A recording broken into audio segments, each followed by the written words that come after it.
ప్రకటన 2:25 కలిసి చదువుదాం. 2:25 నేను వచ్చు వరకు మీ కలిగిన దానిని గట్టిగా పట్టుకొనుడి. ఇంకోసారి చదువుదాం. నేను వచ్చు వరకు మీ కలిగిన దానిని గట్టిగా పట్టుకొనుడి.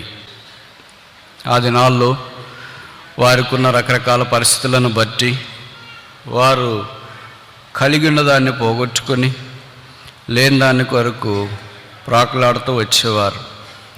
అలాంటి సంఘాల్లో ఒకటి తుయతైరా సంఘము. తుయతైరా అంటే స్వీట్ సాక్రిఫైస్, మధురమైనదని అర్థము, లేదా సమర్పణతో కూడుకున్నదని అర్థము.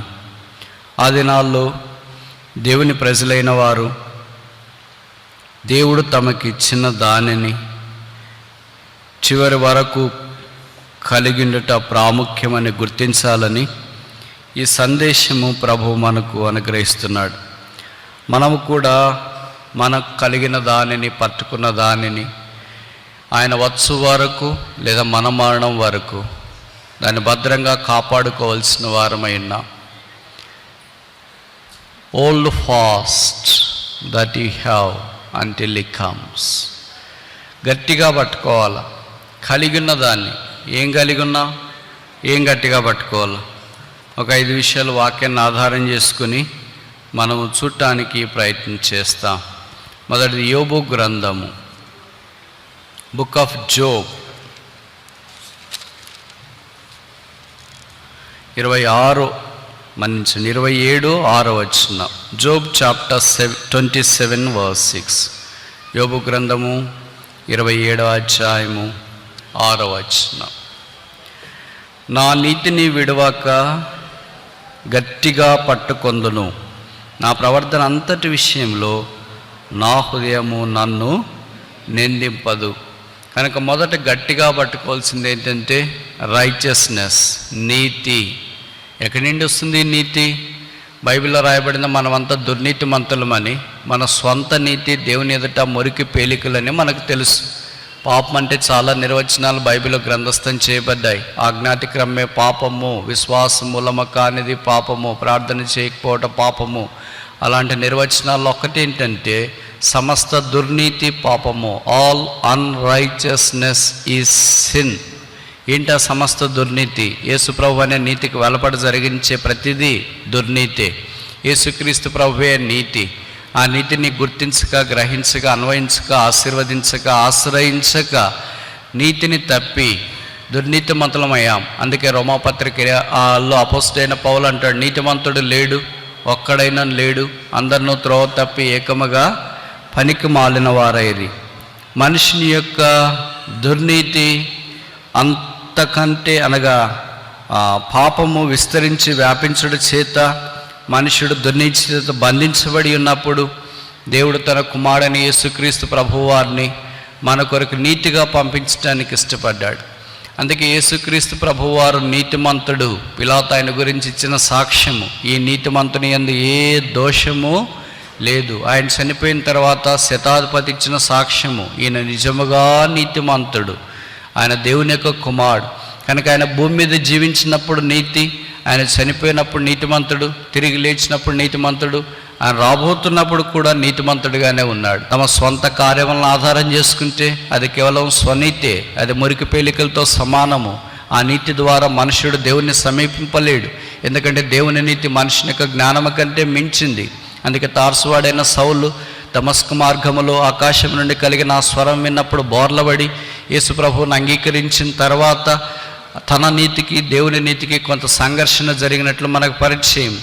3 సంవత్సరాల అరేబియా ఎరణ్యములో దేవునితో పోరాడిన తర్వాత ఆయన బయటకు వచ్చి కొరంతీలకు రాస్తూ మొదటి పత్రిక 1వ అధ్యాయం ఆఖరి వచనంలో అన్నాడు, యేసుక్రీస్తే జ్ఞానము, యేసుక్రీస్తే విమోచనము, యేసుక్రీస్తే పరిశుద్ధత, యేసుక్రీస్తే నీతి. Christ is my righteousness. క్రీస్తే నా నీతి. కనుక యేసుక్రీస్తు ప్రభువే మన నీతి అయి ఉన్నాడు. కనుక ఈ నీతిని అనగా యేసుక్రీస్తు ప్రభువారిని మనము గట్టిగా పట్టుకోవాల్సిన వారమై ఉన్నాం. ఎప్పటిదాకా పట్టుకోవాలా? ఎంతవరకు పట్టుకోవాలా? ఎంతసేపు పట్టుకోవాలంటే ఇక్కడ రాయబడిన మాట ఏంటంటే, నేను వచ్చు వరకు కలిగిన దానిని గట్టిగా పట్టుకొనము. కనుక గట్టిగా పట్టుకొని ఆ నొచ్చు పర్యంతము విడిచిపెట్టకుండా ఉండాలని కోరబడుతున్నా. షూలమితి ఆ స్థలాల్లోకి అక్కడికి వెళ్ళింది. ఆ ప్రియుడు ఎక్కడ కనిపిస్తాడని ఎతికిన తర్వాత దొరికాడు. దొరికిన తర్వాత ఏం చేసింది? పరమగీతం 3వ అధ్యాయం 4వ వచనం. పరమగీతం 3వ అధ్యాయం 4వ వచనం. నేను వారిని విడిచి కొంచెం దూరం పోగా నా ప్రాణప్రియుడు నాకు ఎదురుపడెను. వదిలిపెట్టక నేను అతన్ని పట్టుకొంటిని. కనుక ఎలాగ పట్టుకోవాలా? యేసుక్రీస్తు ప్రభు వారిని వదిలిపెట్టక నేను అతనిని పట్టుకొంటిని. కనుక యేసుక్రీస్తు ప్రభువే మన నీతి కనుక ఆయనను మనం గట్టిగా చేపట్టుకుని వదిలిపెట్టుకుని ఉండాలని కోరబడుతున్నాం. అంటే ఆయన వదిలేసే పరిస్థితులు మనకి ఎన్నో వస్తాయి. ఎలాగ వదిలేస్తాము? ఒక ఆమె వచ్చింది కదా, భార్యాభర్తలు ఉన్నారు ఒక ఊర్లో, వారు గొప్ప ధనవంతులు, వాళ్ళకి పిల్లలు కూడా ఉన్నారు. అంటే నేను ఏదో కథ చెప్తున్నాను అనుకోవద్దండి, బైబిల్ కథే. అదే యోబు కథ. యోబుకి చాలా బాధలు వచ్చినాయి, విషాదాలు వచ్చినాయి, ఆ శరీరం కూడా దాదాపు కుళ్ళి కృషించేంత పరిస్థితి వచ్చింది. అప్పుడు ఆయన భార్య వచ్చింది. చెప్పిన మాట ఏంటంటే, నీవు ఆ దేవుణ్ణి దూషించి మరణం గమ్ము. అంటే అర్థం ఏంటి? విడిచిపెట్టు. ఇంకా దేవుని పట్టుకుని ఉన్నావేంటి? ఇన్ని కష్టాలు ఇంకా దేవుని దగ్గరికి వెళ్తున్నావేంటి? ఇన్ని కష్టాలు వచ్చిన మందిరం, ఎన్ని కష్టాలు వచ్చిన ప్రార్థన, ఎన్ని కష్టాలు వచ్చిన వాక్యం, ఎన్ని కష్టాలు వచ్చిన సేవ, ఎన్ని కష్టాలు వచ్చిన ఆరాధన, ఎన్ని కష్టాలు వచ్చిన పరిచయం, ఎన్ని కష్టాలు వచ్చినా ఇంకా పట్టుకుని ఉన్నావే, విడిచిపెట్టవచ్చు కదా అని బంధువులు, రక్త సంబంధికులు, ఇరుగు పొరుగు, భర్త, భార్య, ఇలాగ రకరకాల అనేవాళ్ళు ఉంటారు. యోబు లాంటి వాడినే భార్య అనగలిగిందంటే ఈ దినాల్లో మనల్ని అన్నారా? యోబు లాంటి వాడినే విడిచిపెట్టి అనే ప్రోత్సాహం వచ్చిందంటే మనలాంటి వాళ్ళని విడిచిపెట్టాను అనేవాళ్ళు ఉండరా? ఖచ్చితంగా ఉంటారు. కనుక దేవుణ్ణి విడిచిపెట్టు అనేవాళ్ళకి యోబు ఇచ్చే జవాబు ఏంటి? నువ్వు ఎలాగ మాట్లాడుతున్నావు? మూర్ఖురాలు మాట్లాడినట్లు మాట్లాడుతున్నావు. కనుక మీరు ఏమనుకోకూడదు, దేవుణ్ణి విడిచిపెట్టు అని చెప్పే వాళ్ళు ఎవరు? ఇది నేను చెప్పే మాట కాదు, బైబిల్లో రాసిన మాట. మూర్ఖులు అంటే ఏంటి? ఫూల్స్, అజ్ఞానులు, క్రూకెడ్ పీపుల్, పవర్స్ పీపుల్. మూర్ఖులకు ఈ తరం వారిలో నుండి మీరు వేరై మూర్ఖులైన యజమానులకు మీరు విధేయులు కలిగింది. కనుక లోకమంతా filled with all this crooked people, powers people. Crooked అంటే నేరుగా లేనిది. నేరుగా లేనిది ఏంటి? పాము. పాము నేరుగుంటుందా? ఎలాగుంటుంది మరి? వంకలంకలు తిరిగి ఉంటుంది. అందుకే కదా దాని పేరు సర్పము అనేది. అది నేరకు రాదు, వంకలంకలు తిరిగేసి వస్తుంది. అందుకే మన దగ్గర కూడా వాడు నేరకు రాకుండా వంకలంకలు తిరిగేసి వస్తున్నాడు. దాన్నే క్రూకెడ్ అంటాం. మూర్ఖమకు వక్రజనము నుండి మీరు వేరై, అంటే సాతాను యొక్క స్వభావం నుండి మనం వేరై దేవుని యొక్క అనుభవంలోనికి, నీతిలోనికి రావాలని మనం కోరబడుతున్నాం. ఈ ఏంటి ఆ నీతి? ఎలాగ మనం అర్థం చేసుకుంటాం? నాకు తెలిసి మనం దీన్ని అర్థం చేసుకోలేము. కానీ అర్థం చేసుకోవటానికి పరిశుద్ధాత్మ దేవుడు కొన్ని వాక్యాలు మన కొరకే పొందుపరిచిన తీరు మనకు పరిచయం. మీరు అనుమతిస్తే ఈ నీతిని గురించి 2 అలంకారాలు వాక్యంలో ప్రస్తావించబడ్డాయి కీర్తనల్లో. అవి మనం చూడటానికి ప్రయత్నం చేస్తాం. మొదటిది 71వ కీర్తన, Psalm 71 verse 19. 71:19, Psalm 71 verse 19. 71వ కీర్తన 19వ వచనం. దేవా, నీ నీతి మహాకాశమంతా ఉన్నతమైంది. ఈ నీతిని గట్టిగా పట్టుకోవాలంట. ఆ నీతి యేసుక్రీస్తు ప్రభువుని చూసినాం. అది ఎంత ఉన్నతమైనది? మహాకాశమంతా ఉన్నతమైనది. నిన్నే మనం చూసినాం. ఆకాశాలు 3. మనకు కనిపించే ఆకాశం 1, రెండవది మధ్యాకాశము, మూడవ ఆకాశము. మూడవ ఆకాశానికి అపోస్తుడైన పౌలు మాత్రం వెళ్ళాడు. మధ్యాకాశంలోనికి యేసు ప్రభు రాబోతున్నాడు. ఇప్పుడు మనకు కనిపించే ఆకాశం అంతా ఆకాశ సమూహాలు ఉన్నాయి. సూర్యుడు, చంద్రుడు, నక్షత్రాలు, పాలపుంతలు ఇవన్నీ వ్యాపించున్నాయి. వీటన్నిటితో పాటు ఆకాశంలో తిరిగే శక్తులు కూడా పనిచేస్తున్నాయి. ఈ ఆకాశం ఎంత ఎత్తుందో భూమికి మనకు తెలియట్లేదు. అందుకే బైబిల్లో రాశారు, దేవుని యందు లేదా ఆయన యందు విశ్వాసం ఉంచు వారి కొరకు ఆయన సిద్ధపరిచిన మేలు ఎంత గొప్పది. వారేళ్ళు ఆయనకున్న తలంపులు భూమి ఆకాశము భూమికి ఎంత ఎత్తుగా ఉన్నదో అంత ఎత్తుగా ఉంది. ఎంత ఎత్తుందంట? ఎంత ఉందో తెలియదు. మరి ఇప్పటికి హిమాలయ పర్వతాలు 10 కిలోమీటర్లు భూమికి ఎత్తులో ఉంటే ఆకాశం ఇంకెంత ఎత్తుందో అంత ఎత్తు ఆయన యొక్క నీతి ఉంటే, ఆ మహాకాశము అంటే 3వ ఆకాశం అంత ఎత్తు దేవుని నీతి అంటే ఏమర్థమైద్ది? చూడండి, దేవుడు చేసిన ఈ సృష్టి అంతా మనిషిని జ్ఞాపకం చేసుకోవటానికి ఎంత చిన్నదో 8వ కీర్తనలో గ్రంథస్థం చేయబడింది. నీవు కలుగజేసిన ఆకాశ నక్షత్రములను చూడగా. మానవుని జ్ఞాపకం చేసుకోవటానికి వాడు ఏ పాటి వాడు, ఆ సూర్యుడు ఎంత, నక్షత్రాలు ఎంత, పాలపుంతలు ఎంత, ఇవన్నీ మానవ ఊహకు మించింది. ఎన్ని విస్తారమైన ఖగోళ సంగతులన్నింటిలో సౌర కుటుంబం చాలా చాలా చిన్నది. ఆ సౌర కుటుంబంలో భూమి ఇంకా చిన్నది. ఆ భూమిలో భూభాగం ఇంకా చిన్నది. ఆ భూభాగములో ఆసియా ఖండములో భారతదేశంలో దక్షిణ భారతదేశంలో ఆంధ్రప్రదేశ్లో కృష్ణా జిల్లా. ఎక్కడ నిన్ను జ్ఞాపకం చేసుకోవటానికి దేవుడు తానే మానవుడిగా భూమి మీదకి దిగి వచ్చాడు. ఆహా, దేవుని బుద్ధి జ్ఞాన బాహుళ్యములు ఎంత దొద్దవి. ఇలాంటి మట్టి పురుగైన మానవుడు మహాకాశాలకు మించిన దేవుని నీతిని ఎలాగ అర్థం చేసుకోగలడు? ఈ మాటలు ఆలోచిస్తున్నాడు. ఇంకెలాగో మనకు ఆకాశం అర్థం కాదు కదా, కనుక దేవుని నీతి కూడా అర్థం కాదు అనుకుని వదిలేస్తామేమో అని. సరే, మీకు ఎలాగో ఆకాశం అర్థం కాదు, భూసంబంధమైన సంగతులే కదా మీకు అర్థమయ్యేది, కనుక ఒకసారి భూమిని కూడా చూడండి అని మనకు చూపించినాడు. ఏంటంటే అది చూస్తామా? కీర్తనలు 36:6, Psalm 36:6, 36వ కీర్తన 6వ వచనం. Psalm 36:6, 36వ కీర్తన 6వ వచనం. నీ నీతి దేవుని పర్వతములతో ఎలాగ ఇంకా ఆకాశం అర్థం కాలేదని దేవుడు భూమి దగ్గరికి వచ్చేసినాడు. మనం అర్థం కాకపోతే పిల్లలకు ఉదాహరణ చెప్పినాం అనుకో, కంప్యూటర్లో లేదా ఏదైనా మ్యాథమెటిక్స్ A+B² A²+B²+2AB అని. అది అర్థం కాకపోతే ఇంకేం చెప్తాం? అబాస్కస్ ఏదో ఒకటి చెప్పడానికి చిన్న దానికి వస్తాం. కనుక అలాగే ఇప్పుడు ఆకాశ మండలం అంటే మనకి ఎలాగ అర్థం కాదనే ఇప్పుడు దేవుడు వచ్చినాడు. మీకు పర్వతాలు తెలుసా అంటే తెలుసు, కొండలు తెలుసా అంటే తెలుసు. మరి అలాంటి కొండలన్నీ ఒక దగ్గర కలిపినారు అనుకో, అవన్నీ దేవుని పర్వతాలు అనుకో. ఒక్క పర్వతం కాదు, హిమాలయ పర్వతాలు ఒక్కటే భారతదేశానికి చైనాకు పెద్ద సరిహద్దుగా నియమించబడ్డాయి. ఈ హిమాలయ పర్వతాలు ఎత్తు తెలుసు కానీ వెడల్పు ఎంత? హిమాలయ పర్వతాలు ఎత్తు తెలుసు కానీ లోతెంత? హిమాలయ పర్వతాలు ఎత్తు తెలుసు కానీ బరువు ఎంత? హిమాలయ పర్వతాలు ఎత్తు తెలుసు కానీ వయస్సు ఎంత? ఓ దేవుడు చేసిన సృష్టిలో ఒక సామాన్యమైన పర్వతం యొక్క బరువు తెలియదు, వెడల్పు తెలియదు, పొడవు తెలియదు, తర్వాత దాని యొక్క సాంద్రత తెలియదు, దాని గురించిన సంగతులు ఏమీ తెలియకపోతే ఇలాంటి పర్వతాలు ఒక్కొక్క దేశంలో ఒక్కొక్కటి ఉన్నాయి అనుకోండి. 250 దేశాల్లో యావరేజ్కి 200 పర్వతాలు వేసుకోండి. ఆ పర్వతాలన్నీ ఒక దగ్గరికి చేర్చండి. దాని ఎత్తు ఎంత, దాని పొడవు ఎంత, దాని వెడల్పు ఎంత, దాని మందం ఎంత, దాని లోతు ఎంత, దాని సాంద్రత ఎంత. ఒకవేళ అలాగ మీరు చేయటానికి ట్రై చేస్తే అంతకంటే నాణ్యత ఎక్కువైంది. ఇప్పుడు ఏమైనా అర్థమవుతుందా? ఇది కూడా అర్థం కాదు. కనుక అంత మైండ్ బ్లాక్ అయిపోతుంది మనకి. అందుకే యోబు అన్నాడు, నా నీతిని నేను గట్టిగా పట్టుకొని ఉందును. యేసుక్రీస్తు ప్రభువారు మహాకాశాల కంటే గొప్పవాడు. దేవుని పర్వతములతో సమానమైన నీతి కంటే గొప్పవాడు. కనుక ఆ ప్రభువును విడిచిపెట్టక ఆయనను పట్టుకొని ఉండాలని మనం కోరబడుతూ ఉన్నాం. మీకు కలిగిన దానిని గట్టిగా చేపట్టండి. రెండవది కొలస్సీ పత్రిక మన్నించండి, ఫిలిప్పీ పత్రిక 2వ అధ్యాయం 16వ వచనం.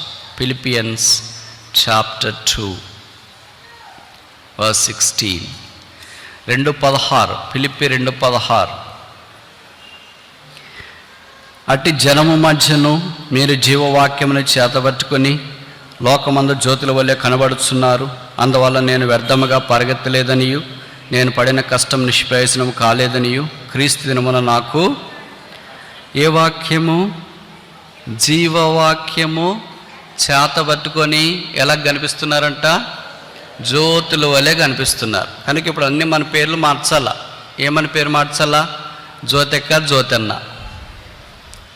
జ్యోతెక్క 1, జ్యోతెక్క 2, జ్యోతెక్క 3, జ్యోతెన్న 1, జ్యోతెన్న 2, జ్యోతెన్న 3 అలాగ పెట్టుకోవాలా.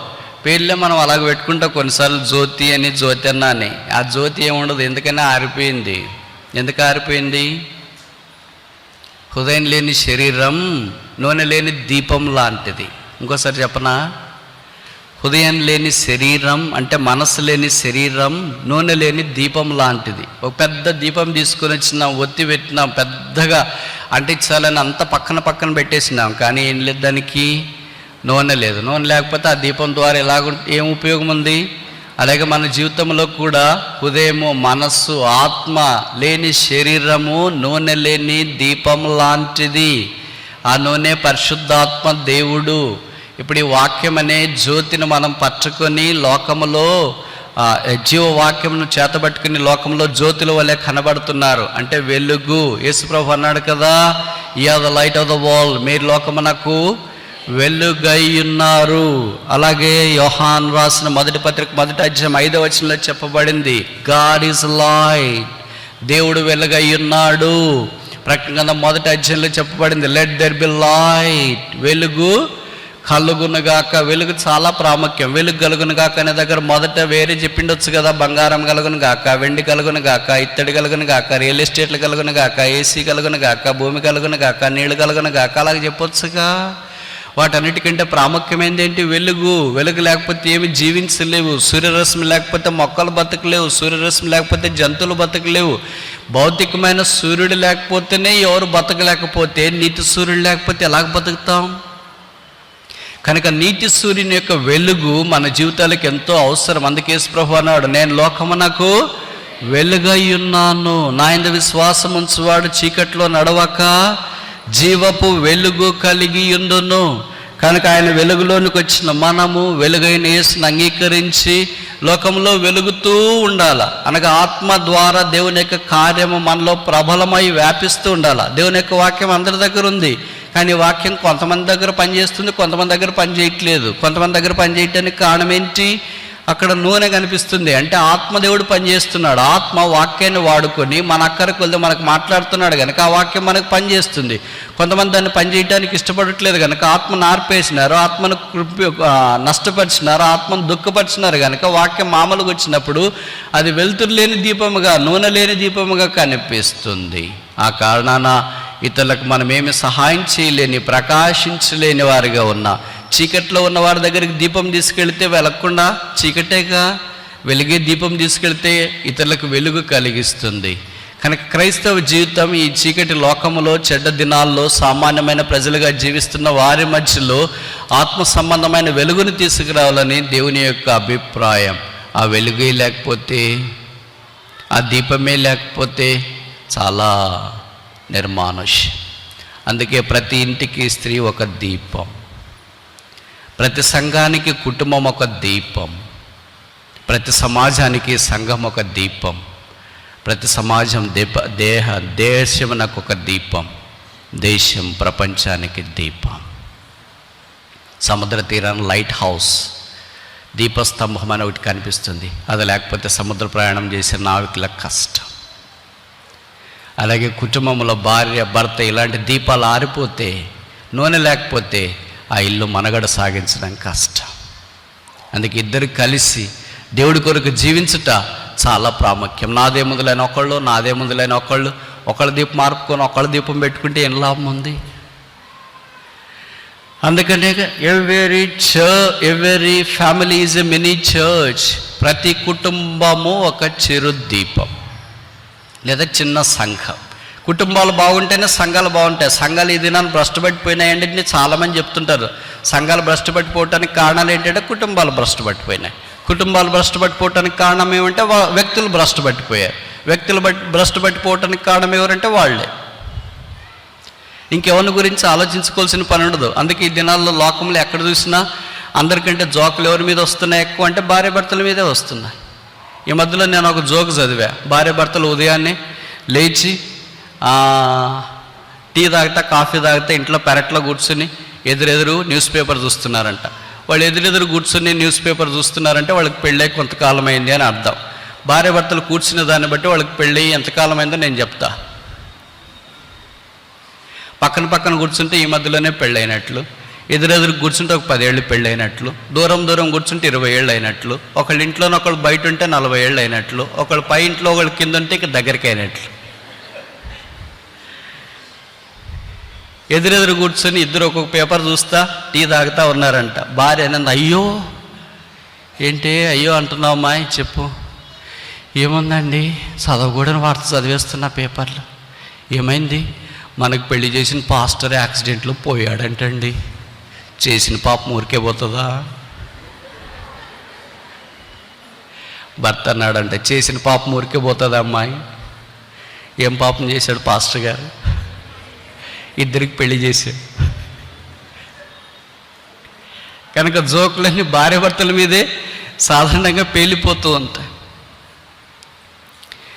ఈ దేవుని యొక్క క్రైస్తవ కుటుంబముగా వారు దీపముగా ఉన్నప్పుడు సంఘం దీపం అవుతుంది. అందుకే దీపం మారిపోకుండా ప్రకటన గ్రంథంలో మన రక్షకుడు ఏం చేస్తున్నాడో చూడండి. మొదటి అధ్యాయం, బుక్ ఆఫ్ రెవల్యూషన్ చాప్టర్ 1. ప్రకటన గ్రంథం మొదటి అధ్యాయం.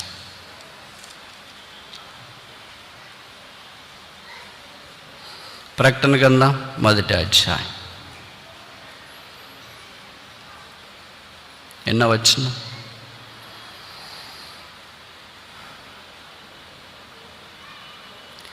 13వ వచనం. 7 సువర్ణ దీపస్తంభములను, ఆ దీపస్తంభముల మధ్యను మనుష్య కుమారుని పోలిన చూచితిని. దీపస్తంభముల మధ్య కనుక ఇప్పుడు మన ప్రభువారు ఎక్కడున్నారు? దీపస్తంభాలు ఏంటి? సంఘాలు. సంఘాల మధ్యలో ఎవరున్నారు? పునరుత్థానుడైన యేసు. దీపస్తంభాల మధ్యలో ఎందుకున్నాడు? ఒకవేళ దీపంలో ఏదైనా నూనె అయిపోతే లేదా మసిస్తే మండకపోతే దాన్ని సరి చేయటానికి, ట్రిమ్ చేయటానికి, బాగు చేయటానికి పునరుత్థానుడైన యేసు ప్రభువారు అక్కడ.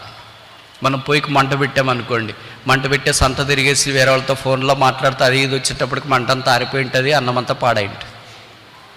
కనుక ఏం చేస్తాం? ఒక కన్ను దగ్గర పెట్టేస్తాం, ఆ మంట ఎలాగ తగులుతుందా లేదా, చక్కగా సరిపోతుందా లేదా అని. అందుకనే బైబిల్లో కూడా రాశాడు, ఒక కంసాలి కొలిమ దగ్గర వెండిన మూసలు వేసినప్పుడు ఎలాగ దగ్గరుండి చూస్తుంటాడో, అంటే టెంపరేచర్ ఉష్ణోగ్రత పెరిగిందా తగ్గిందా, కాన్స్టెంట్గా ఆప్టిమమ్ టెంపరేచర్ ఉందా అనేది ఎలాగ చూస్తుంటాడో, అలాగ ప్రభువు కూడా మనల్ని మానిటర్ చేస్తూ ఉంటాడు.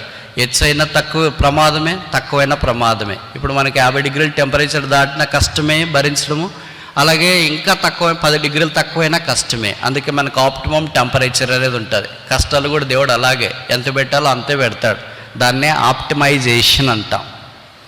అంటే దానికి అవసరమైన దాంట్లో, దానికి అవసరమైనంత విధానంలో ప్రభువు చేస్తుంటాడు. కనుక నాకే ఎక్కువ వచ్చినాయి, మా సంఘానికి ఎక్కువ వచ్చినాయి, మేమే ఇబ్బందుల్లో ఉన్నామని ఎవరూ బాధపడకుండానట్లు మనుష్య కుమారుని పోలిన ఒకడు 7 సువర్ణ దీప స్తంభముల మధ్య సంచరించుట నేను చూచితిని. అంటే ఈ సువర్ణ దీపాలు ఒక్కటే లేవు, ఆ ఒక్కటే కనిపించడం లేదు, వాటి మధ్యలో ప్రభువు ఉన్నాడు. ఆయన పునరుత్థానుడైన లేచినవాడు, మన మధ్యలో ఆయన సంచారం చేస్తున్నాడు. కనుక మనం ఆకాశ మండలంలోని జ్యోతుల వలె ప్రకాశించాలని కోరబడుతున్నాం. ఇప్పుడు 2 విషయాలు చూస్తున్నాం. నీకు కలిగిన దానిని గట్టిగా చేపట్టుకో. మొదట ఏం చేపట్టాలా? నీతిని చేపట్టాలా, అంటే సాల్వేషన్, రక్షణ. రెండవది దేన్ని చేపట్టాలా? జీవవాక్యము, స్క్రిప్చర్స్, వాక్యము చేపట్టాలి. మూడోది ఏం చేపట్టాలా? హెబ్రీ పత్రిక 3వ అధ్యాయం, హెబ్రీస్ చాప్టర్ 3 వర్స్ 6 అనుకుంటా. హెబ్రీ పత్రిక 3వ అధ్యాయము 6వ వచనం. హెబ్రీ పత్రిక 3వ అధ్యాయము 6వ వచనం. హెబ్రీ 3:6. అయితే క్రీస్తు కుమారుడయుండి ఆయన ఇంటి మీద నమ్మకముగా ఉన్నాడు. ధైర్యమును, నిరీక్షణ, ఉత్సాహం తుదమట్టుకు స్థిరముగా చేపట్టిన ఎడలా. ఏది చేపట్టాలా? దేవుని మందిరమును, అనగా ధైర్యమును, ఉత్సాహమును తుదమట్టుకు చేపట్టిన ఎడల మనమే ఆయన ఇల్లు, శాంక్చురీ, పరిశుద్ధ స్థలము, దేవాలయము. ఈ ధైర్యము, ఈ పట్టుదల, దేవుని మందిరము అనేకసార్లు మనం విడిచిపెట్టే అవకాశం ఉంది. ఎందుకంటే మన పరిస్థితులు కొన్నిసార్లు అలా కనిపించుండొచ్చు. నెహెమ్యా దినాలు అలాగే ఉంది. అందుకే ప్రజలు అన్నారు, మేము మా దేవుని మందిరమును విడిచిపెట్టము. దేవుని మందిరాన్ని విడిచిపెట్టకుండా కారణం చేత వారికి కలిగే ఆశీర్వాదాలు అమోఘం. దేవుని మందిరాన్ని నేను విడిచిన తర్వాత బాగైనన్న వాళ్ళు ఇప్పటిదాకా నాకు ఎవరికి అనిపించలేదు. నాకు తెలిసి 30 సంవత్సరాల పరిచయ ధర్మములో దేవుని మందిరాన్ని విడిచిపెట్టిన వాళ్ళు నష్టపోయిన వారిని నేను చూశాను, వ్యక్తులు కావచ్చు, కుటుంబాలు కావచ్చు. కానీ మేము దేవుని మందిరాన్ని విడిచిపెట్టి చాలా బాగయ్యాము అన్న వాళ్ళు నాకు తారసపడలేదు. ఎందుకంటే బహుశా ఉండరు అనుకుంటా. కొంతమంది చిన్న భిన్నం అయ్యారు.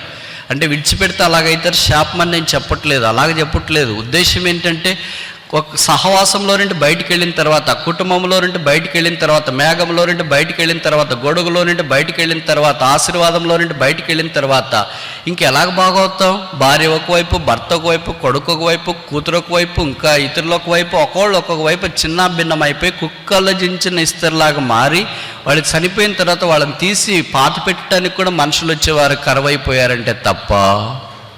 అదే ఒక సంఘంలో ఒక సామాన్యమైన అనాదిగా ఉన్న సంఘం నీ దగ్గరికి వస్తుంది, నీ అక్కర్లో నీ కొరకు ప్రార్థన చేస్తుంది, నీకు సహాయం చేస్తుంది, నీతో పాటు నడుస్తుంది. ఒకళ్ళు నువ్వు చనిపోయినా నీ దగ్గరికి వచ్చి ఒక డీసెంట్ బరియల్ ఏర్పాటు చేస్తుంది. దేవుడు సంఘానికి ఇచ్చిన బాధ్యత ఇది, సంఘానికి ఇచ్చిన కృప ఇది. కనుక సంఘము యేసుక్రీస్తు ప్రభువారి యొక్క శరీరము, ఇది పెద్ద కుటుంబం. దీన్ని వదిలిపెట్టుకోవటానికి మనం ప్రయత్నం చేయకూడదు. అనేకసార్లు సంఘాన్ని మనం విడిచిపెట్టడానికి ప్రయత్నం చేస్తాం, అంటే బుద్ధిహీనులుగా ప్రవర్తించడానికి ఇష్టపడతాం. మనం పైకేమో చాలా బుద్ధిమంతులుగా అనుకుంటాం. ఎవరు చెప్పారు మనం బుద్ధిమంతులమని? అందుకే బైబిల్లో రాశారు కదా, జ్ఞానము. చూడండి, సామెతల్లో పరిచయమైన మాట సామెతలు, ప్రావర్బ్స్ 9వ అధ్యాయం 1వ వచనం, ప్రావర్బ్స్ చాప్టర్ 9 verse 1, సామెతలు 9:1. జ్ఞానము నివాసమును కట్టుకొని దానికి 7 స్తంభములు చెక్కుకొనినది. అజ్ఞానం ఏం చేస్తుంది? ఆ 7 స్తంభాలని పాడు చేస్తుంది. జ్ఞానం ఏం చేస్తుంది? కడుతుంది. అజ్ఞానం ఏం చేస్తుంది? కూలగొడుతుంది. జ్ఞానం ఏం చేస్తుంది? స్థిరపరుస్తుంది. అజ్ఞానం ఏం చేస్తుంది? తోసివేస్తుంది. అందుకనే బైబిల్లో రాశారు కదా, దేవుని యొక్క వాక్యమును ఆధారం చేసుకుని ఎవరైతే తమ ఇంటిని కట్టుకుంటారో, అంటే బండ మీద పునాది వేయబడినట్టుగా కట్టుకుంటారో వారు జ్ఞానవంతులని. వర్షం వచ్చింది, గాలి వచ్చింది, దాని మీద కొట్టాయి, వరదలు వచ్చినాయి, కానీ ఆ ఇల్లు కూలిపోలేదు. ఎందుకంటే అది బండ మీద పునాది వేయబడింది. ఆ బండ క్రీస్తే. ఈ సంగమనకు శిరస్సు క్రీస్తే. వాళ్ళెవరు? బుద్ధివంతులు. మనం ఎలాగ ప్రవర్తిస్తాం? బుద్ధి లేని వారిగా ప్రవర్తిస్తాం. బుద్ధి లేదు అంటే చదువు లేదని కాదు అర్థము.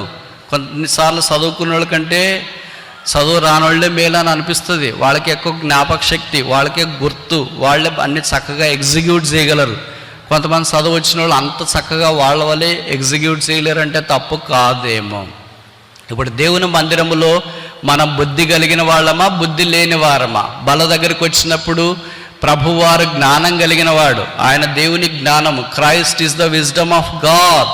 ఆ జ్ఞానములోనికి జ్ఞానం కలిగిన వారుగా మనం ప్రవేశించి బలలో పాలు పొందాలి. అజ్ఞానులు, బుద్ధి లేనివారు, మూర్ఖులు ఎలాగ పాలు పొందుతారు? మరి వాళ్ళు పాలు పొందాలంటే మార్గం ఒకటి, యేసుప్రభు యొక్క శిలువ రక్తం ద్వారా కడగబడి శుద్ధీకరించబడి పాలు పొందడమే. అలా కాకపోతే బహుశా వాళ్ళు పాలు పొందడం కుదరదంటే వీలు కాదేమో. ఈ మధ్యాహ్నం ప్రభు యొక్క బలను మనం సమీపిస్తున్నప్పుడు బుద్ధిమంతుల వలె, జ్ఞానం కలిగిన వారి వలె ఆత్మ సంబంధమైన దేవుని మందిరము కట్టబడట్లో మనం ప్రయాసపడుతున్నామా?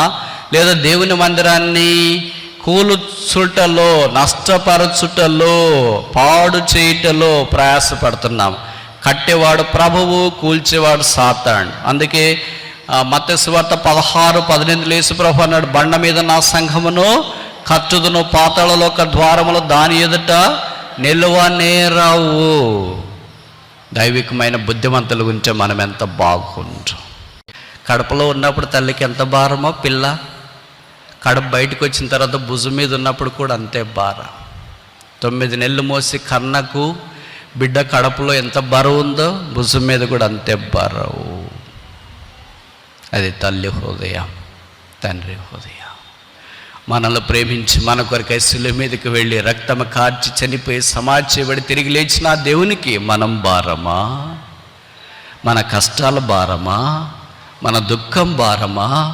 మన అవమానం భారమా?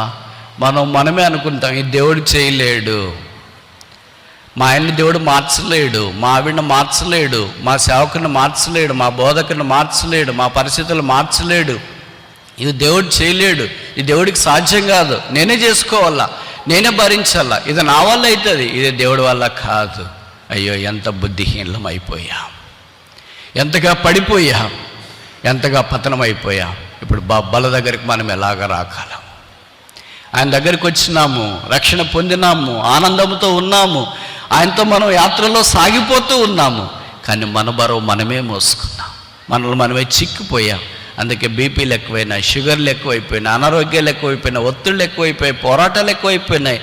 ఏ ముఖములో చూసినా విషయమంతా నవ్వు లేదు, ఏ ముఖం చూసినా విషయమంతా ఆనందం లేదు, ఏ ముఖం చూసినా విషయమంతా పరలోక రాజ్య పటం లేదు. కారణం ఏంటి? మన భారం మనమే మోస్తున్నాం. ప్రభు అన్నాడు, ప్రయాసపడి భారం మోసుకుంటున్న సమస్త జనులారా నా యొద్దకు రండి, నేను మీకు విశ్రాంతిని కలగజేస్తాను.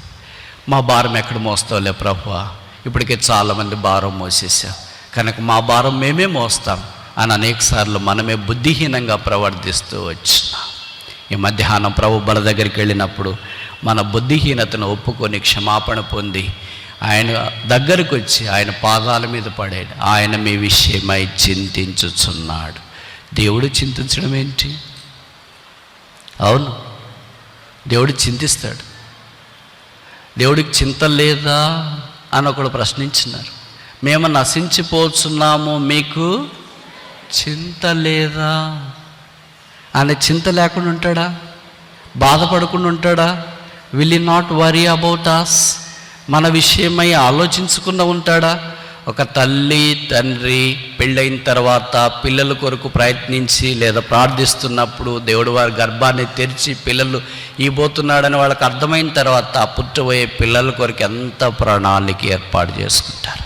కొడుకు పుడితే ఏం పేరు పెట్టాలా, కూతురు పుడితే ఏం పేరు పెట్టాలా, ఎక్కడ పేరు పెట్టాలా, ఎలాంటి డ్రెస్ తీసుకురావాలి, ఎలాంటి ఆట వస్తువులు తీసుకురావాలి, ఎలాంటి వారికి సౌకర్యాలు కలిగించాలా, ఇలాగ పుట్టబోయే వారి కొరకు ఇంత ప్రణాళిక 70-80 ఏళ్ళు బతికే తల్లిదండ్రులకే ఉంటే శాశ్వత కాలం మొదలుకొని శాశ్వత కాలం దాకా నిత్యుడకు తండ్రిగా, జ్యోతిర్మయుడిగా, పునరుత్థానముడైన దేవుడిగా, సత్య స్వరూపైన దేవుడికి మన విషయమై పట్టింపు లేదని అనుకోవడం ఎంత బుద్ధిహీనత!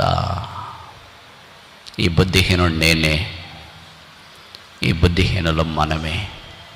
ఈ బుద్ధిహీనులైన మనల్ని బుద్ధిమంతులుగా చేయట కొరకై ఆయన జ్ఞానం ద్వారా నివాసమును కట్టాడు, అదే సంఘము.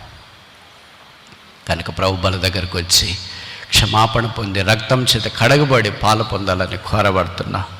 రెండవ బుద్ధిహీనుడెవరు? ఎక్కడో పోగొట్టుకున్నాడు, వెలుతురులో వెతుకుతున్నాడు. మనం ఎక్కడో పడిపోయాం. మనం ఇతరులను రక్షించే విషయంలో, ప్రార్థన చేసే విషయంలో మనందరికీ తెలుసు. మీరు ఒప్పుకున్నా ఒప్పుకోకపోయినా మనందరం ఒక్క విషయంలో పడిపోయినా, అదేంటంటే ఇతరుల కొరకు ప్రార్థన చేయట. సమూయేలు అన్నాడు కదా, నేను మీ కొరకు ప్రార్థన చేయని ఎడలా నేను పాపం చేసిన వాడను. కనుక దేవుని సన్నిధిలోనికి వచ్చినప్పుడు ఆ విషయంలో మనం పాపం చేశాం. వారి కొరకు ప్రార్థన చేయటానికి బదులుగా, వారి విషయమై దేవుని సన్నిధిలోనికి తీసుకురావడానికి బదులుగా వారిని రకరకాలుగా మన మనసులో తలంచుకుంటూ వచ్చినాం. దీంట్లో మనం ఓడిపోయాం. ఎక్కడో పడిపోయి ఎక్కడో ఎతుకుతున్నాం. ఎలాగ దొరుకుతుంది? మరి బల దగ్గరికి ఎలాగ రాగలం? మూడవది ఏంటి? బయట వాళ్ళకి వినిపిస్తుందా లేదా అని పరిగెత్తుకొని వచ్చినట్లు మన జీవితంలో కూడా మన అంతరంగమైన పోరాటంలో సంఘర్షణలు బయట వాళ్ళకి వినిపిస్తున్నాయా లేదని మనం పరుగున ఎడుతున్నా. మన ఆర్తధ్వని, మన మొర, మన సంఘర్షణ ఒక్కడే వినగలడు, ఆయనే ప్రభువు. ఆయన వినుటకు చెవి ఎగ్గి ఉన్నాడు. ఆయన మన మాట ఆలకించుట కొరకే దిగి వస్తున్నాడు. నీకు కలిగిన దాన్ని గట్టిగా చేపట్టు. ఇప్పుడు దాకా చేపట్టవలసిన విషయాలు చూచాం. 3. మొదటిది ఏంటి? నీతి, రక్షణ. రెండవది ఏంటి? వాక్యము, స్క్రిప్చర్స్. మూడవది ఏంటి? శాంక్చురీ, పరిశుద్ధ స్థలము, దేవుని మందిరము. అందుకే దేవుని నివాస స్థలం, దేవుడున్న స్థలం, దేవుడు మాట్లాడే స్థలం. మందిరాన్ని నిర్లక్ష్య పెట్టక అంతం వరకు తుదమట్టుకు చేపట్టిన ఎడల మనమే ఆయన ఇల్లు. ముందుకెళ్ళక మనపు 4-5 బుద్ధిహీనుడు ఎవరు? ఊహల్లో కలలో వచ్చినాయి వాళ్ళకి. ఎవరికో సింహం ఉన్నట్లు, ఎవరికో మేకలు ఉన్నట్లు. విచిత్రం ఏంటంటే వాళ్ళిద్దరికి సింహం లేదు, మేకలు. కనుక మనం కూడా అలా అనుకుంటాం, నాకు కళలో ఇది వచ్చింది, నాకు దర్శనంలో ఇది వచ్చింది, వాళ్ళు వీళ్ళని కొట్టినారు, వీళ్ళు వాళ్ళని కొట్టినారు, వాళ్ళ ఆయన చనిపోయాడు, వీళ్ళ ఆవిడ చనిపోయింది, వాళ్ళ పిల్లలు చనిపోయారు. ఇవన్నీ నీకెందుకు వస్తాయా అని, నిన్ను గురించి రాకుండా వేరే వాళ్ళని గురించి నీకెందుకు వస్తాయి? నాకు ఆశ్చర్యం వేస్తుంది. వేరే వాళ్ళు చచ్చిపోయేది నీకెందుకు? వేరే వాళ్ళు బతికేది నీకెందుకు? వేరే వాళ్ళు నష్టపోయేది మీకెందుకు? ఏదైనా వేరే వాళ్ళని గురించి నీకు వస్తే ఆత్మ సంబంధమైన విషయం వస్తుంది, మంచిది వస్తుంది, ఆసక్తికరమైనది వస్తుంది, ప్రోత్సాహకరమైనది వస్తుంది. దానిలకు వచ్చినాయి, రాజులకు వచ్చినాయి దర్శనాలు, కళలు. అవి రాబో చరిత్రను జ్ఞాపకం చేసే వచ్చినాయి. అందుకే వారు ఆత్మ సంబంధమైన విధానంలో గొప్పవారయ్యారు. మనం ఏదేదో ఆలోచించుకుంటున్నాం, వాళ్ళు నాకు ఈడు చేస్తారు, వీళ్ళు నాకు ఈడు చేస్తారు అని ఆలోచించుకొని పడుకుంటాం కనుక రాత్రి కళలో అవే వస్తాయి. ఉదయం లేచిన తర్వాత వాళ్ళు ఇలాగ చేశారు, వీళ్ళు ఇలాగ చేశారు అని అనుకుంటాం. అలాగ మనము నష్టపోయి, కృంగిపోయి దేవుని సన్నిధిలో నుండి దూరం అయిపోయా. జ్ఞానం గల యేసు బుద్ధిహీనులమైన మమ్ములను శిలువ రక్తం చేత కడిగి సమకూర్చి నీ ప్రజలకు అంగీకరించు. కలిగి ఉన్న దానిని గట్టిగా చేపట్టము. 4 చూస్తామా? హెబ్రీ పత్రిక అనుకుంటా,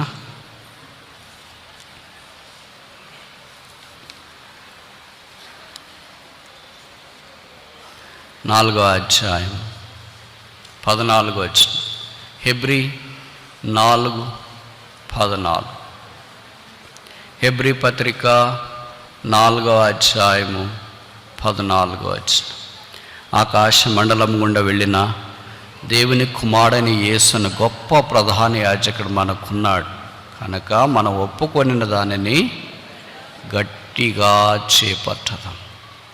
ఎందుకని 16వ వచనంలో కనుక మనం కనికరించబడి సమయోచితమైన సహాయం కొరకు కృప పొందినట్లు ధైర్యముతో కృపాసనము చేరదు. గట్టిగా చేపట్టుకోవాలి. ఆయన మన ప్రధాన యాజకుడు ఏం చేస్తాడు? ప్రార్థన చేస్తాడు. కనుక మనం కూడా గట్టిగా చేపట్టుకోవాలంటే ఏం చేయాలి? ప్రార్థన గట్టిగా చేపట్టుకోవాలి. సప్లికేషన్, ప్రార్థన చేయటం. అనేకసార్లు దీంట్లో మనం తప్పిపోతుంటాం, దీన్ని తగ్గించేస్తుంటాం, మానేస్తుంటాం. దేనికైనా మనకు టైం ఉంటుంది కానీ ఈ ప్రార్థనకు టైం ఉండదు. దేనికైనా టైం ఉంటుంది కానీ వాక్యం చదివేకి టైం ఉండదు. దేనికైనా టైం ఉంటుంది కానీ ఆరాధన చేయటానికి టైం, దేనికైనా టైం ఉంటుంది కానీ దేవుని సన్నిధిలో ఉండటానికి టైం ఉండదు. దేనికైనా టైం ఉంటుంది కానీ దైవికమైన విషయాలకు సమయం ఉండదు. దేవుడే మొదటి స్థానం. అందుకే బైబిల్ తెరిచిన వెంటనే మొదటి పదం ఏది? మొదటి పుస్తకం ఆదికాండం, మొదటి అధ్యాయం ఆదికాండం, మొదటి వచనం ఆదికాండం. పదమేది? ఆదియందు దేవుడు. In the beginning God. In the beginning God అంటే మనం ఏమనుకుంటాం? ఎప్పుడో సృష్టిలో అనుకుంటాం. కాదు. ఉదయం తెరిచిన వెంటనే కూడా ఏంటి? In the beginning God. ఈ ఉదయం దేవుడే, ఈ వారం ఉదయం దేవుడే, ఈ నెల ఉదయము దేవుడే, ఆరంభములో దేవుడే. కనుక in the beginning God. For everything beginning is God, for everything ending is God. ప్రతిదానికి ఆరంభం దేవుడే, ప్రతిదానికి అంతము దేవుడే. కనుక everything starts with God and ends with God. దేవునితో ఆరంభించబడుతుంది, దేవునితో ముగించబడుతుంది. That which has not initiated by God will never be completed by God. దేవుని ద్వారా ఆరంభించబడింది దేవుని ద్వారా ముగించబడదు. Because God has no part with that act. ఎందుకంటే దేవుడికి దాంతో ఏం సంబంధం లేదు.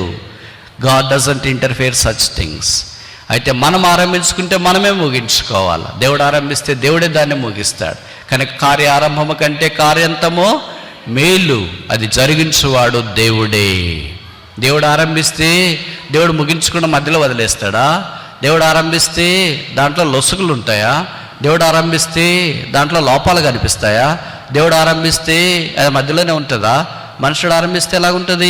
బబులోను గోపురాన్ని కట్టడానికి నిమ్రోద్ దినాల్లో ఆదికాండం 11వ అధ్యాయంలో సమస్త మనుషులందరూ చేరి వచ్చినారు. ఆకాశం అంటే గోపురం కడదాం అనుకున్నారు, కట్టడానికి పూనుకున్నారు. ఆ తర్వాత ఏమైపోయింది? మధ్యలో వదిలేసి వెళ్ళిపోయారు. ఎందుకంటే మనుషులు ఆరంభించినారు. మనుషులు ఆరంభిస్తే అలాగే ఉంటుంది. ఆ తర్వాత వాళ్ళు వెళ్ళిపోయారు. వారికి కలవరం వచ్చింది. Where there is no God there is confusion. దేవుడు లేని స్థలముల్లో వేర్ నో క్రైస్ట్, కన్ఫ్యూషన్. క్రీస్తు లేకపోతే కలవరం. Where there is a Christ and there is no confusion but church.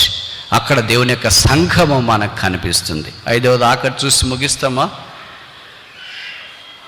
తెస్సలోనికలు రాసిన మొదటి పత్రిక 5వ అధ్యాయం 1 Thessalonians chapter 5 verse 21. 1 Thessalonians chapter 5 verse 21. తెస్సలోనికైలకు రాసిన మొదటి పత్రిక 5వ అధ్యాయము 21వ వచనము. ప్రవచించుటను నిర్లక్ష్యము చేయకుడి, సమస్తమును పరీక్షించి మేలైన దానిని చేపట్టుడి, గట్టిగా చేపట్టడి. Hold fast. ఇంగ్లీష్లో ఏం రాయబడి ఉంటుంది? గట్టిగా చేపట్టుడు. మనకు తెలుగులో చేపట్టుడి, గట్టిగా చేపట్టుడి అని కొన్నిసార్లు రాయబడి. ఇక్కడ ఏం చేయాలంట? మేలైన దానిని చేపట్టుడి. మేలు చేయడం మన వల్ల కాదు కదా, దేవుడు ఒక్కడే మేలు చేస్తాడు కదా. అందుకే ఆయన పేరేంటి? ఉపకారి. ఆయన మేలు చేయట ఆయన నైజము, కీడు చేయట మన నైజము. మనుషులు 3 రకాలు, మీ అందరికి బాగా తెలుసు కదా. మొదటి రకం ఏంటంటే మంచికి మంచి చేసే రకం. రెండవ రకం ఏంటంటే చెడుకు చెడు చేసే రకం. మూడవ రకం ఏంటి? మంచికి చెడు చేసే రకం. ఈ 3 రకాల్లో మనం ఏ రకం? మొదటిదే, రెండవదే, మూడవదే. మన రకం ఇక్కడ లేదా? మొదటి రకం ఏంటి? మంచికి మంచి చేసేవాడు. రెండవ రకం ఏంటి? చెడుకు చేసేవాడు, చెడుకు చెడు చేసేవాడు. మూడో రకం ఏంటి? మంచికి కూడా చెడు చేసేవాడు. మరి మనం ఏ రకమో తెలియదా మీకు ఇంతదాకా? నాకు తెలిసి మనలో చాలామంది 3వ రకం అనుకుంటా. మొదటి రకం, రెండో రకంగా, మూడో రకము మంచికి చెడు చేసే రకం. చెడుకి చెడు ఎలాగ చేయలేము కదా. మంచికి మంచి పొరపాటును కూడా జరగదు. ఇది అసంభవం. ఈ ఉపకారం రాదు. ఇది దైవికమైన మనస్సు. అందుకే కొంతమంది అంటుంటారు పోట్లాడేటప్పుడు, నేనంటే ఏమనుకున్నావు? చెప్పు. నేను మంచికి మంచి, చెడుకు చెడు. మంచోడికి మంచోడు, చెడ్డోడికి చెడ్డోడు. మంచిగా ఉన్నంత దాకా మంచుకుంటా, నువ్వు అటు ఇటు తోక ఆడించిన వార్త ఆట తీస్తా అని వాడు కొంతమంది. అంటే వాళ్ళు రెండో టైప్. కానీ చెడుకు కూడా మంచి చేసేవాళ్ళు ఎవరు ఉంటారు? ఒకే ఒక్కడు, ఆయన పేరే దేవుడు. మనం ఆయనకంతా తిరుగుబాటు చేసాం, ఆయనకంతా చెడ్డ చేసాం, ఆయనకంతా విరోధంగా పాపం చేసాం. కానీ ఆయన ఏం చేస్తున్నాడంటే మంచి చేస్తున్నాడు. ఇప్పుడు ఆయన మన ఎద్దు నుండి ఏం కోరుతున్నాడంటే సమస్తమును పరీక్షించి మేలైన దానిని చేపట్టుడి. అంటే డూ గుడ్. ఒక మంచి చేయటానికి పూనుకోనండి. దైవికమైన కార్యక్రమాల కొరకు ముందుకెళ్ళటానికి ప్రయత్నం చేయండి. దేవుని సేవించడానికి కొరకే రండి. Hold fast the service. దేవుని యొక్క కార్యక్రమాల్లో ఆయన అప్పగించిన పరిచర్య జరిగించట కొరకై మీరు తీర్మానం చేసుకునండి. కలిగిన దాన్ని గట్టిగా చేపట్టుకోనండి. మీకు ఏదో ఒక పరిచర్య దేవుడు అనుగ్రహించినాడు. ప్రార్థన చేసే పరిచర్య, వాక్యం చెప్పే పరిచర్య, ఆరాధన చేసే పరిచర్య, పాటలు పాడే పరిచర్య, ఇతరులను ప్రభు దగ్గరికి తీసుకుని వచ్చే పరిచర్య, ఆదిత్యం చేసే పరిచర్య, ఇతరులను ప్రోత్సహించే పరిచర్య. కొన్ని పరిచర్యలు ఉన్నాయి. బైబిల్లో చూస్తే ఆశ్చర్యం వేస్తుంది. ఇది కూడా పరిచర్య అంటే ఏంటి? ఆ పరిచర్య ఒకసారి చూస్తామా? రోమాపత్రిక రోమన్స్ చాప్టర్ 12 వర్స్ 8. 12:8. రోమా 12:8. బోధించువాడైతే బోధించుటలోను, హెచ్చరించువాడైతే హెచ్చరించుటలోను పని కలిగి ఉందము. ఇది ఇంతదాకా బాగానే ఉంది. బోధించట, హెచ్చరించట అంటే ఇది మంది కాదులే అని అనుకుంటా. మంది కింద కూడా ఉంది. ఏంటంట? పంచిపెట్టువాడు శుద్ధ మనస్సుతో, పై విచారణ చేయవాడు జాగ్రత్తతో, ఆఖరి మాట కరుణించువాడు సంతోషముతోనూ పని జరిగించాలి. కరుణించుట ఒక పని. మనకేం కఠినమైపోయింటే హృదయం. ఎవరిని చూసినా కానరాదు, ఏడ్చేవాళ్ళని చూసినా కానరాదు. ఇంకా మనం ఏమంటే ఏంటి ఏడుస్తున్నావు? ఏడుపు మానేస్తావా లేదా? యేసుప్రభు అలాగనలేదు. మగ్ధులేని మరి ఏడుస్తుంటే అమ్మాయి ఎందుకు ఏడుస్తున్నావు, ఏడుపు మానేస్తావా లేదా? అలాగనలేదు. యేసుప్రభు అన్నాడు, అమ్మా ఎందుకు ఏడుస్తున్నావు? ఉమ్మన్ వై వీపెస్తా అంటే యాత్ర ఒక ఏడ్పు. అందుకే ఒక పాట ఉంది కదా, 84వ సంవత్సరం కాన్వకేషన్కి హైదరాబాద్కి వెళ్ళినప్పుడు అప్పుడు ఈ పాట రాశారు. ఏదది? జీవిత యాత్రలో నే సాగుచుందా ఒకసారి నవ్వు ఒకసారి ఏడ్పు. లాదర్శన్ గారు రాశారు హిందీలో. దాని తర్వాత తెలుగులోకి తర్జుమా చేసి పాటలు పాడారు. ఆ సంవత్సరం అంతా ఇదే పాడారు. నేను అనుకున్నాను వచ్చి కాన్వకేషన్కి ఏడుపు కాన్వకేషనే ఉన్నట్టుందే అని అనుకున్నా. ఆ తర్వాత రోజులు గడిచే కొలది వాస్తవంగా జీవితంలో ఇది ఎంత యథార్థంగా ఉందో అని అనిపించింది. ఒకసారి నవ్వు, ఒకసారి ఏడుపు. మరి ఏడుపులో నవ్వులో అయినాను క్రీస్తు యేసు నా తోడనుండ. ఒకటే నిరీక్షణ, one silver line in the dark cloud is that Jesus is with me. నా చీకటి మేఘములో ఒకే ఒక ఆశా కిరణం, వెండి తార, యేసు నాతో కూడా ఉన్నాడు. యేసు ప్రభు నాతో లేకపోతే నేను ఇంక యాత్ర సాగించలేను. అందుకే ఇక్కడ రాయబడింది, కరుణించువారు. ఎలా కరుణించాలా? సంతోషముతో పని జరిగించాలి. కరుణించేది కూడా పనే అంట, పంచిపెట్టేది కూడా పనే అంట. మనకు పంచిపెట్టేదంటే డబ్బులు కాదు, వేరే ఏదో గిఫ్ట్ కాదు. భోజనం పంచిపెట్టమని ఇచ్చింటారు అనుకో, మనకి ఇష్టమైన వాళ్ళకి ముక్కలు ఎక్కువ పడతాయి, మనకి ఇష్టం కాని వాళ్ళకి గొంతులు కాళ్ళు అన్నీ పడతాయి, ఇంకా మనకు పూర్తిగా ఇష్టం కాని వాళ్ళకి వంకాయ పొటాటో పడుతుంది. ఏంటి ఇలా పడింది నాకు అంటే, ఏమో. ఇవన్నీ పక్షపాతం దేవుడు స్కాన్ చేయడని మీరు అనుకుంటారా? అనుకోవద్దు, పొరపాడుతున్నారు. పక్షపాతము చూపుట మంచిది కాదని బైబిల్లో రాశారు. కనుక పంచిపెట్టేవాడు ఎలాగ పంచిపెట్టాలా? శుద్ధ మనస్సు. ఇంకా బాగున్నోళ్ళు వాళ్ళు తినకపోవచ్చు, వాళ్ళు తినేక అవకాశం ఉంది, పేదలైన వాళ్ళకి తినే అవకాశం రాకపోవచ్చు. ఇదే వారు ఆశ పెట్టుకొని ఉండొచ్చు. అలాంటి వారు నోరు కొట్టడానికి ధైర్యం చేస్తావా? ఏ వ్యక్తి అయినా ఏ సమయంలోనైనా మనకు కనిపించినప్పుడు, పొరపాటు చేసినప్పుడు, క్రమశిక్షణ చేయటానికి ప్రయత్నం చేసినప్పుడు నోరు కొట్టడం భావ్యమా? నేను ఒక యూనివర్సిటీలో పనిచేస్తున్నా. అంతకు ముందుపు ఆ యూనివర్సిటీకి ఒక వైస్ ఛాన్సలర్ వచ్చినాడు. ఫ్యాకల్టీ అందరికీ మీటింగ్ పెట్టాడు. అంటే టీచర్స్ అందరికీ మీటింగ్ పెట్టాడు. మీటింగ్ పెట్టి ఇలాగన్నా, టీచర్లు అంటే నాకు గౌరవం, నేను కూడా టీచర్నే కనుక మీరంతా బాగా చేసుకుని బాగా, ఇంకా ఇవన్నీ మామూలుగా చెప్తూనే ఉంటారు కదా, హితబోధ. చివర్లు అన్నాడు, ఎవరైనా సమస్యలు తెచ్చినా, రాజకీయాలు చేసినా, ఇబ్బందులు కలిగించినా, అడ్మినిస్ట్రేషన్లో ఏదైనా మనపూర్వకంగా ప్రాబ్లమ్స్ క్రియేట్ చేస్తే వారి మీద చర్యలు ఉంటాయి. ఇది ఎగ్జార్టేషన్. ఈ చర్యలు ఉంటాయని చెప్తా అన్నాడు. ఎవరు ఏం చేసినా నేను వీపు మీద కొడతా కానీ కడుపు మీద కొట్టాను. ఇప్పటికి నా మాట గుర్తుంది. నేను ఎవరినైనా కానీ వీపు మీద కొడతా కానీ కడుపు మీద కొట్టాను. నా పైన ఉన్న అధికారి నా కడుపు కొట్టడానికి ఇష్టపడకపోతే, ఆత్మీయంగా మనం పైన వారం పేదల కడుపు కొట్టడం, వారిని కరుణించకపోవడం, వారి నోరు కొట్టడం, శుద్ధ మనసుతో వారిని సేవించకపోవడం ఎంత దాకా సమంజసం? దేవుడు మనల్ని కరుణించడానికి పిలిచినాడు, ఎందుకంటే మనం కరుణించబడ్డా. నువ్వు ఎలా క్షమించబడ్డావో వేరే వారిని కూడా మనం అలా క్షమించాలని కోరబడుతూ ఉన్నా. కనుక కరుణ దైవ నైత్యం.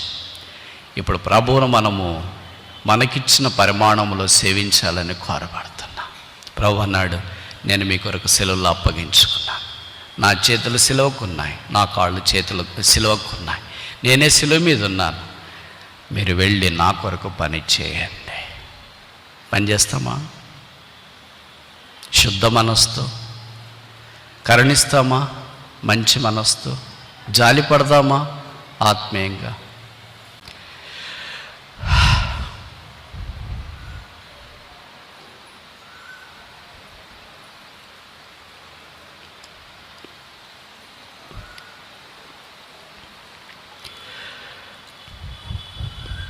ప్రభువు మనల్ని కూడా ప్రేమించి శిలువ మీదకి వెళ్ళాడు.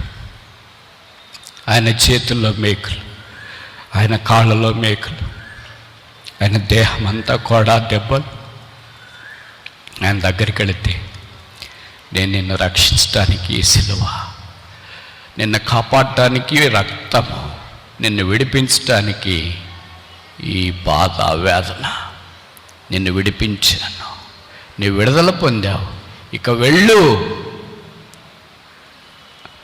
నీకు స్వేచ్ఛ వచ్చింది, నువ్వు ఎలాగైనా బ్రతకొచ్చు, వెళ్ళు వెళ్ళు వెళ్ళు. ఇప్పుడు మనము సంఘము ఆయన సిలువ యుద్ధ నుండి దూరంగా వెళ్ళిపోయి మన ఇష్టానుసారంగా బతకడమా?